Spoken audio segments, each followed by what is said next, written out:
sur la paix dans l'Est de la République démocratique du Congo, le Rwanda a tenté d'imposer une proposition choquante, confier au groupe armé M23 le contrôle du Nord Kivu et du Sud Kivu pendant 8 longues années. Une tentative de légitimer l'occupation militaire, rejetée immédiatement et fermement par la délégation congolaise.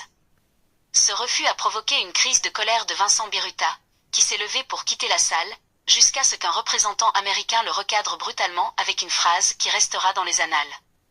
Ici, ce n'est pas l'Angola. Asseyez-vous, ou vous et votre président serez punis. C'est une humiliation inédite. Une gifle diplomatique publique. Et surtout, un signal fort, la communauté internationale commence enfin à dire non aux manœuvres de Kigali. Installez-vous confortablement, car ce reportage vous dévoile les dessous de cette scène diplomatique tendue, les implications géopolitiques profondes, et ce que cela signifie pour l'avenir du Kivu, de la RDC, et du régime de Paul Kagame. Lors des récentes négociations de paix à Doha, au Qatar, entre les représentants de la République démocratique du Congo, RDC, les médiateurs internationaux, et les officiels rwandais, une scène spectaculaire s'est produite, révélant les limites de l'arrogance diplomatique rwandaise et l'exaspération croissante de la communauté internationale face à l'impunité du régime de Kigali.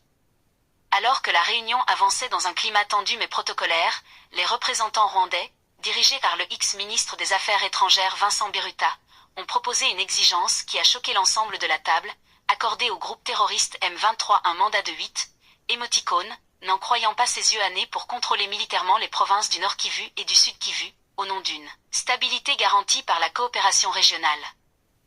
La réaction immédiate de la délégation congolaise. Face à cette demande qualifiée des absurde et provocante, la délégation congolaise, conduite par de hauts responsables civils et militaires, a immédiatement rejoint d'une seule voix le rejet total de cette proposition, dénonçant une tentative honteuse de légalisation de l'occupation rwandaise par le biais du M23, un groupe accusé de crimes de guerre, de massacres de civils, de déplacement de population et de pillage systématique.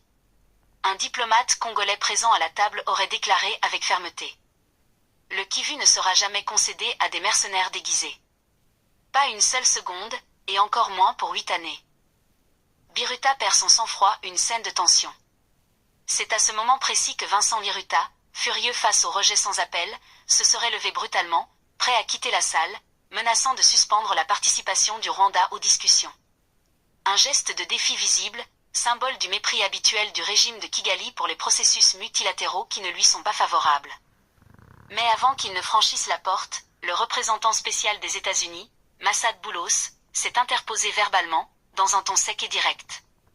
Monsieur Biruta, ici, ce n'est pas l'Angola. C'est Doha.